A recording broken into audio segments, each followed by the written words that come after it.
Hello, everyone, and welcome to.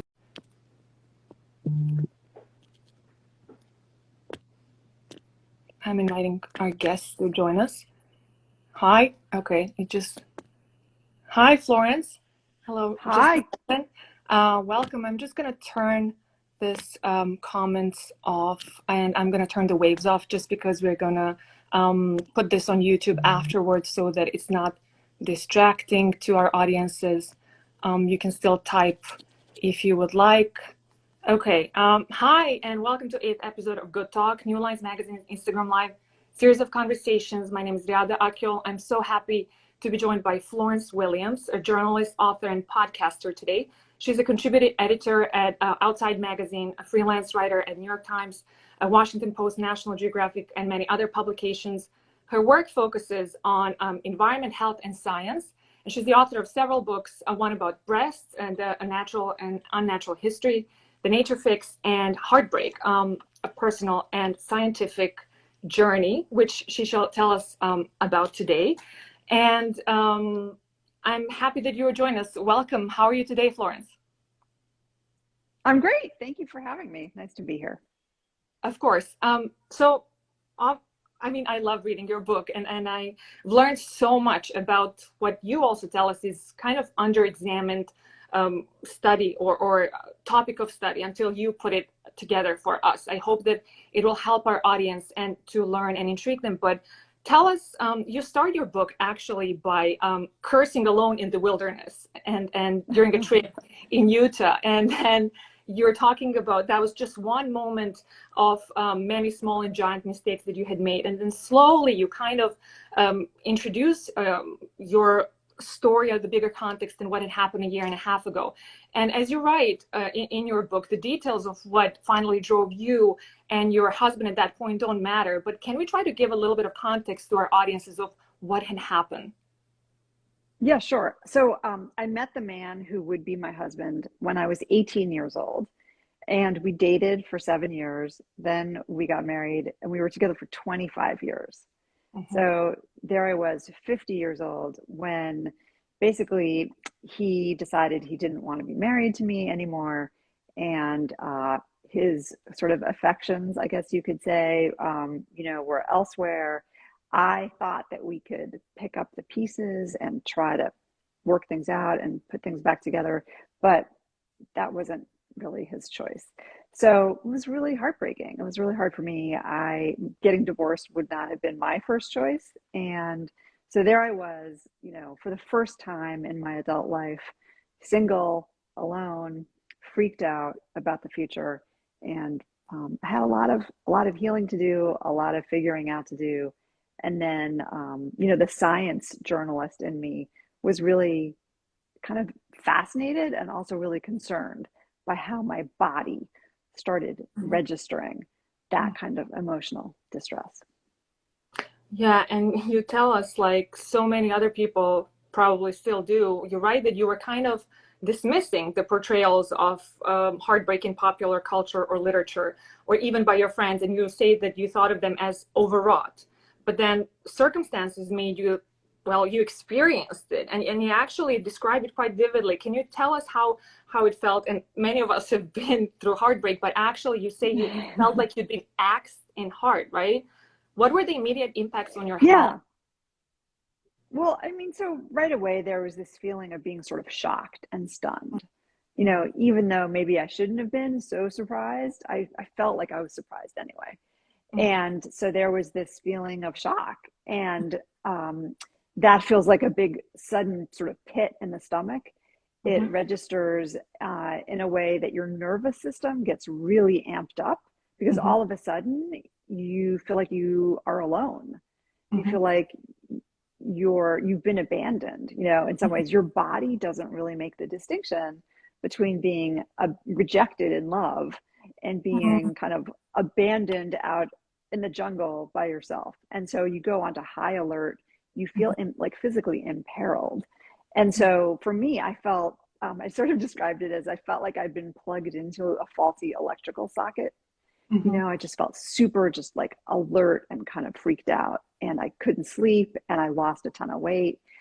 Eventually, I got diagnosed with an autoimmune disease, and I became really concerned for my health. And that led me down this path of trying to learn why my body was responding Mm. this way, what was happening to my immune system. Um, it was just this interesting kind of question I had, but also this urgency to try to get better. Mm.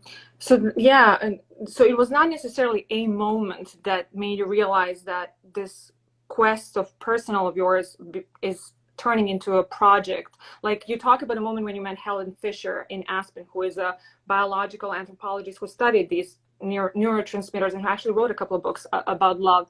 Uh, was that a kind of a meeting, a milestone of a sort, or was this process just happening without you even knowing that a book was in making?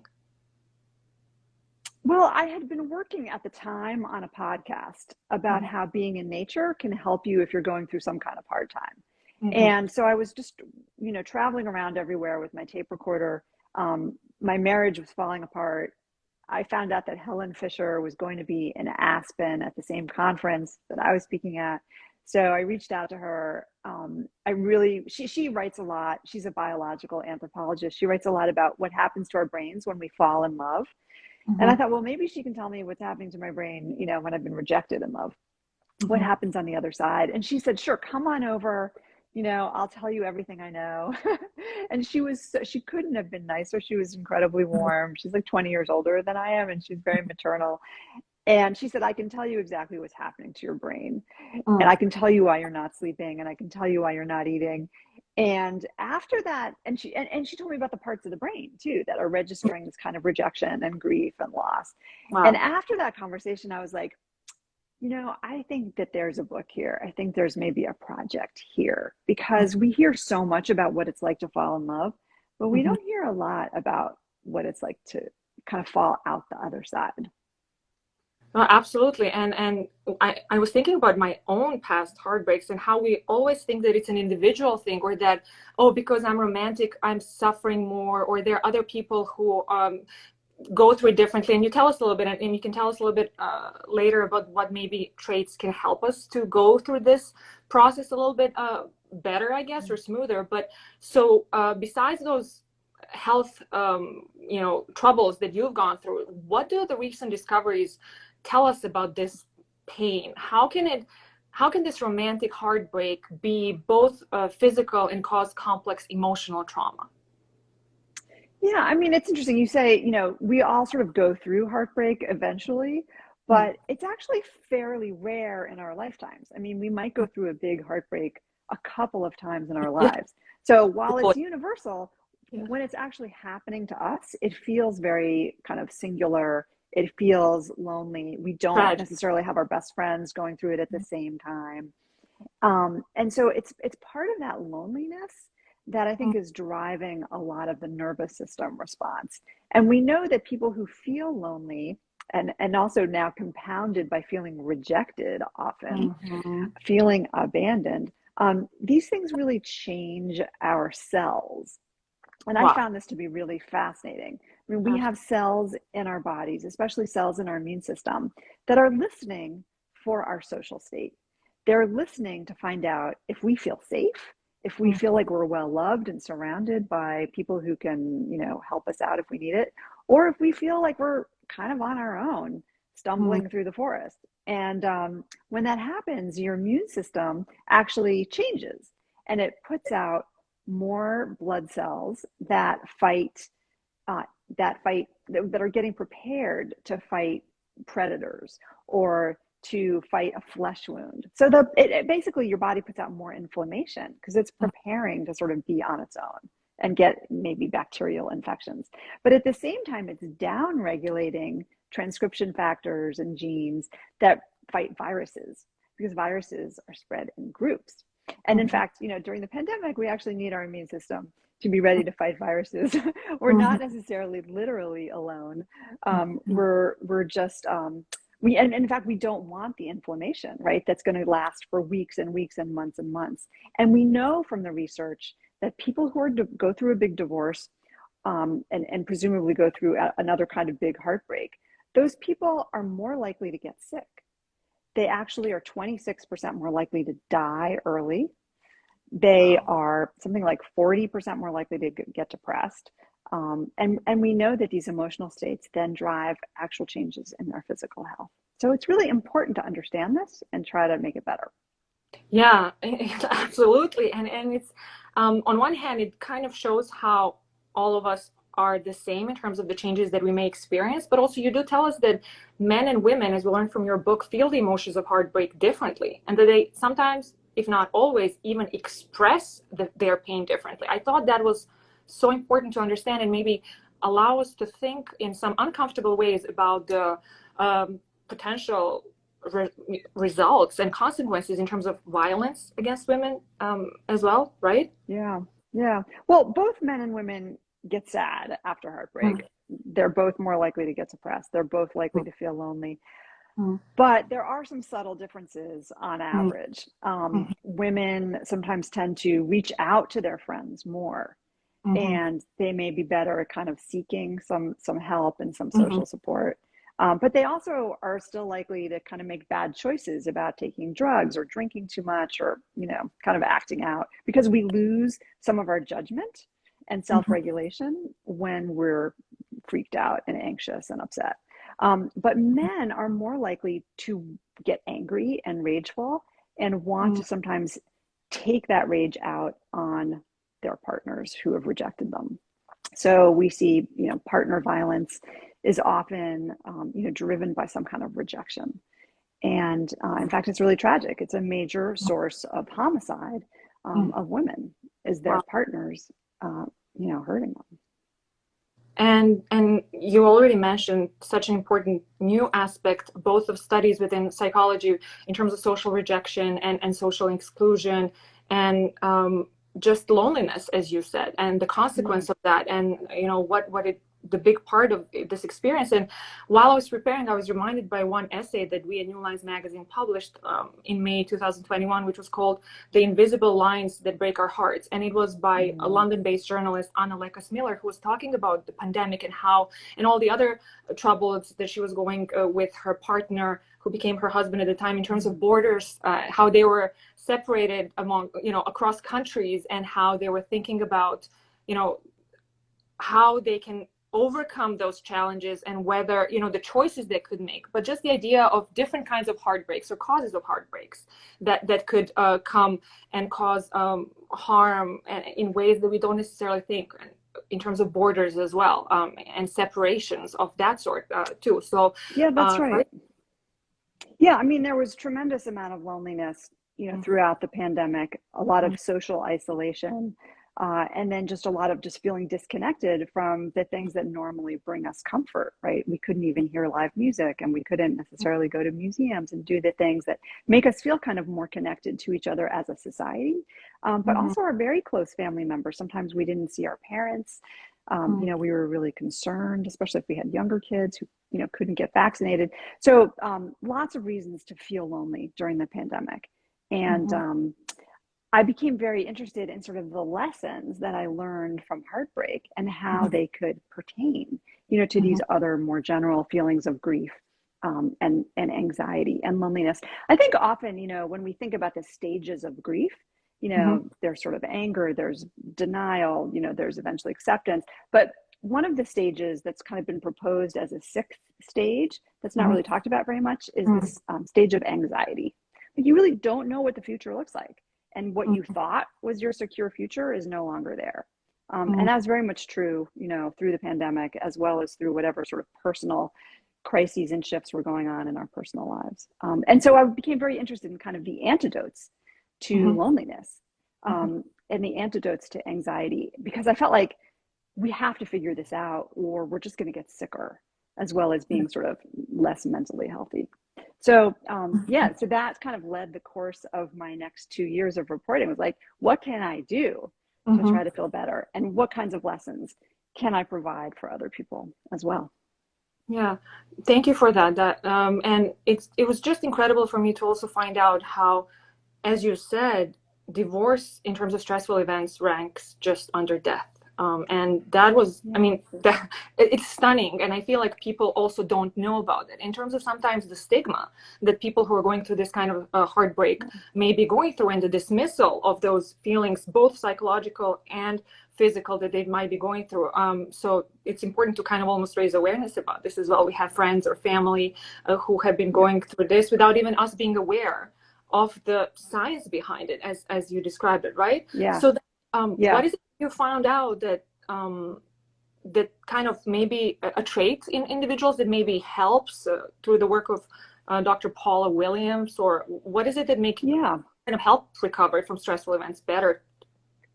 Well, so I was at the University of Utah interviewing people, and I first interviewed a psychologist who does a lot of statistics and data crunching about people who get divorced. And he told me, how much they're more likely to have heart failure and dementia and cognitive decline and, stroke and early death and all this stuff. I was really depressed about that. And then I went down the hallway to visit Dr. Paula Williams, and she said, yes, we know that on average, people who go through divorce do face a lot of adverse health outcomes. But there are some individuals who can sort of, beat those odds because they're resilient. And her particular lab is trying to sort of hone in on what it is that makes people more resilient. And I just, was like, please tell me, what are the traits? What are the qualities? How do I get to be one of those resilient people? And what her lab is actually studying, which is not something you hear as a cure to heartbreak, what she's studying is the ability to cultivate beauty and the ability to cultivate a sense of awe. Because it turns out that awe is kind of this positive emotion that we don't really think about very much, but it's linked to all kinds of amazing resilience traits. So people who can feel awe are often more open, they're more curious, they're kind of engaged with their environment. When they experience awe, they may feel more connected to the world around them. If you think about like looking up at the Milky Way, or the night sky, you feel kind of smaller in that huge cosmos. And that feeling of being small is actually really good for our mental health, because it reminds us that maybe our personal problems are not actually as huge and important as we think they are. Maybe we actually feel more connected to other people when we're experiencing awe. We feel more connected to the universe. These are really positive, fundamental human emotions that really help us out. And then the other amazing thing she said is that if we're not someone who's kind of really great at cultivating beauty and awe and finding it everywhere, we can actually train ourselves to be more that way. So that became my project through writing this book. I was just determined to find everything that could make me experience awe and find beauty. That's so amazing, and made me think how, you said how not all people were prone to goosebumps, and I never thought about it that way. And then how we can also cultivate it as well. And it's so important to think about also different kinds of awe that we can experience, right? Both within and from nature. Sometimes I see my baby and I experience some sort of awe as well, and amazement. But I think it's that point of view saying what makes us feel smaller to something bigger, right, in terms of that connection. And I thought it was important so that we all don't get depressed in terms of our capacity to feel the awe, to just like learn that there is a way of cultivating it, or to be able to work on it, right? And what was also amazing, Florence, for me to learn from your book is that you tell us the heart can indeed break in many ways, in a lot of ways, and sometimes it happens all at once. And you tell us about something called broken heart syndrome, or Takotsubo cardiomyopathy. That was incredible. And what is that? Can you tell us about it? Sure. So Takotsubo is a kind of literal heartbreak. It often occurs when we experience a sudden emotional blow. And when that happens, there's so much adrenaline rushing through our bloodstream that it can kind of stun the cells of the heart, so that it's not able to pump, especially the left ventricle of the heart. It's not able to pump effectively. And in fact, that ventricle of the heart sort of balloons out and makes the heart really strange looking, so that it looks like a Japanese lobster pot where there's this Wow. big bulbous head.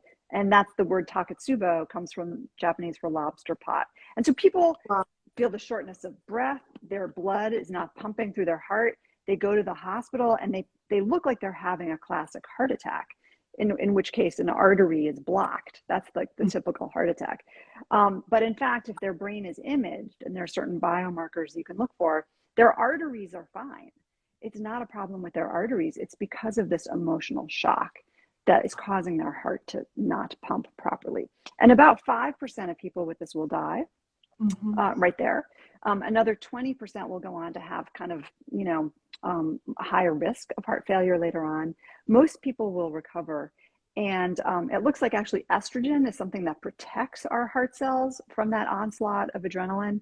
And so postmenopausal women are much more likely to experience takotsubo, but you see it in lots of different people. And so for the book, I interviewed someone, an acquaintance of mine, who had actually experienced that after her boyfriend broke up with her and got another woman pregnant and Mm-hmm. then moved away. And she was only 40 and she experienced this.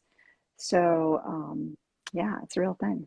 It's a real Our thing. hearts literally, are the seat of our emotions. It's not just a metaphor. This is so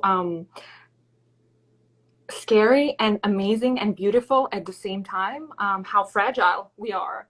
And this muscle of ours carries so much for both our bodies and our soul in terms of manifestations for health. And I saw that you tweeted, and a couple of weeks ago, I also tweeted when I saw the news about Joey Garcia, the husband of Irma Garcia, who was one of the teachers who were killed in massacre in Uvalde, Texas. And he literally, I mean, who died from a heart attack, right? And you said maybe Yeah. this is the example of that kind of broken heart syndrome, right? Potentially. No question. Yeah. Yeah.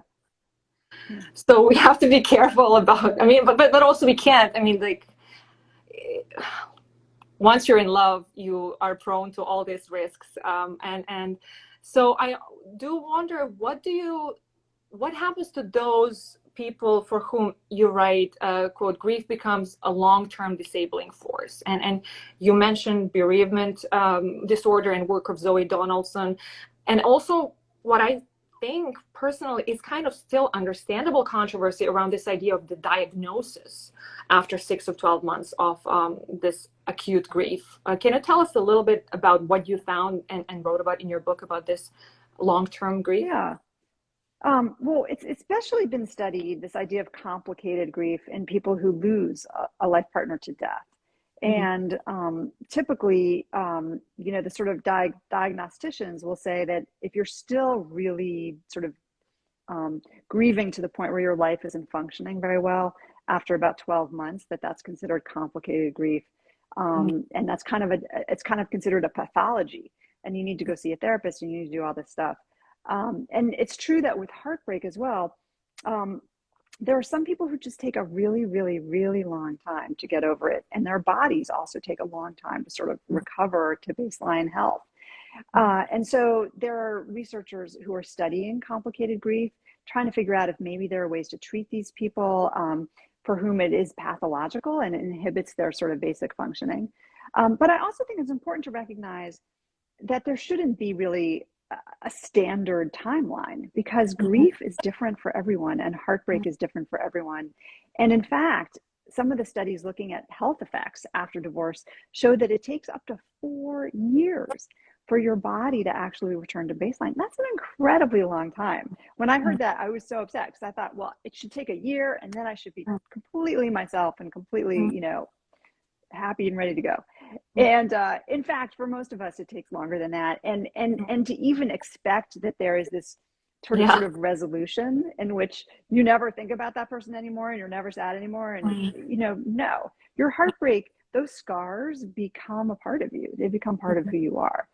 And that's okay, because I also believe that when we acknowledge those difficult emotions, when we let ourselves feel them, they can actually help us open our heart to greater empathy, to greater understanding of the pain of others, to being better listeners, to being sort of better students of ourselves, Mm-hmm.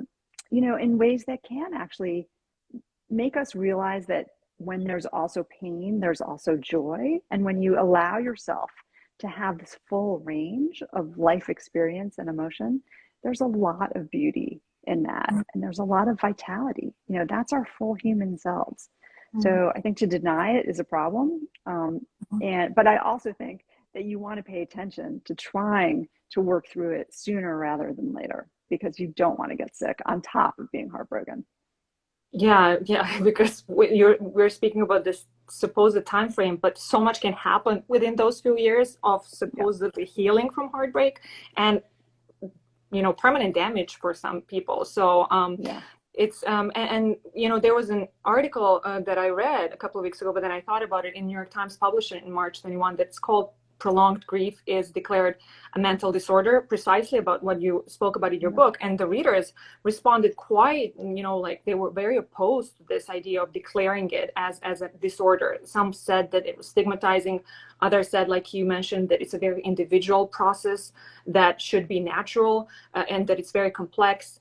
Another reader I said pathologizing this extreme grief is just going to lead to over medication, and so who is going to just benefit from this? And you also, to not forget, mention in your book how even suffering is not evenly distributed.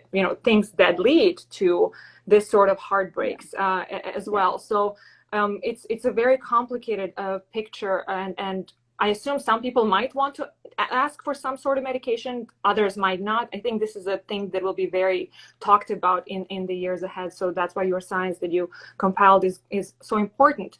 And so you told us about power of awe in Florence. And in the last couple of minutes of our conversation, I do also then want to ask you what kind of helped you in a way. You speak about some sense of optimism that you gained after your trip to Colorado in the second part of your book. And there's also to all our, audiences to I think it's important to hear, so that not everyone will experience heartbreak as a trauma, right? And that That's most right. people That's eventually, right. hopefully, will recover. That's right. I mean, it's always going to feel a little bit traumatic, I think, but that doesn't mean it will lead to post-traumatic stress. And in fact, once you've suffered the trauma of heartbreak, the hope is that you will get to a place called post-traumatic growth. And we don't talk enough about that. And we don't talk enough about how that can actually change us in very positive ways to experience that. But I have sort of 3-bucket solution that just in the last couple of minutes I'll just describe. And it's just kind of a basic framework that I think can work for lots of different people. And the first is that you need to sort of get out of your fight or flight state of acute anxiety. So whatever you do to calm down, whether it's, moving or breathing or meditation or being with friends, the calming down piece is really important, because no other healing is going to happen, while you're so freaked out. And then the second piece is, first is calm. The second piece is connection. So connecting to the world around you, connecting to people you love in your life. Again, this is kind of a known, right, cure for loneliness. So you don't feel so alone and you feel supported. Being vulnerable with other people, talking about your loneliness, talking about your emotions will then help other people be vulnerable with you. And it's this wonderful sort of humanizing experience. And then the final piece is purpose and meaning. So what can you take from this experience of pain and suffering? How can you turn it into a new narrative about who you're going to be moving forward? What are the lessons you've learned? How are you going to love better your community, your family, maybe other partners, maybe not, but how can you love in a way that helps make you and the world a better place? And it turns out that that's what's really going to fix your immune system. So those are the basic pieces. Wow. So yeah, wow. And it was amazing while you speak, and as you mentioned, support, for me to read how at one point you say that all I knew is that I craved a good talk with my sister-in-law, Lisa. So it made me think about at one point, the power of good talk, which is what we always try to do here. And then the power of that connection with a friend or a cousin, or, that social aspect that you mentioned, that you also that does you good, and that you want more of it. So that was just a great reminder, and the emphasis of nature throughout your book, which I think is so important, being out there. even when we don't know, some people just don't know the positive impact that the nature does to us humans. So I have to So reiterate much, to them so much, right? There are all so these new much. studies coming out, but always, you know, like advise and promote that. Florence, thank you so much. You did also end your book with the conversation or thoughts about time, which you mentioned as well. You thought you know, you said that the scientific explanation, or tell us, did the scientific explanation work for you? Was it 3 to 4 years? How, like, and it's a process. I don't even know. Can you say that there was, after this few years, there was a time that you just became more self-confident, you slept better, even your immune system got better from those molecular blood tests? Yeah, absolutely. Absolutely. A tremendous change in growth. Thank goodness, you know, there is light at the end of the tunnel for most of us. Not for everyone, which is another motivation I had to write this book. You know, I hope this book will really help those of us who are struggling with it. Mm-hmm. But I felt like all of the things that I did, and that the sort of cures that I tried, and there are a lot of them described in the book that I didn't talk about here. Mm-hmm. I think they accelerated my healing between maybe 25 and 50%. So a lot of healing happened, you know, hopefully a little bit quicker than the average for some people, but it's still a long time. It was still, you're still talking in the framework of years and not in the framework of months.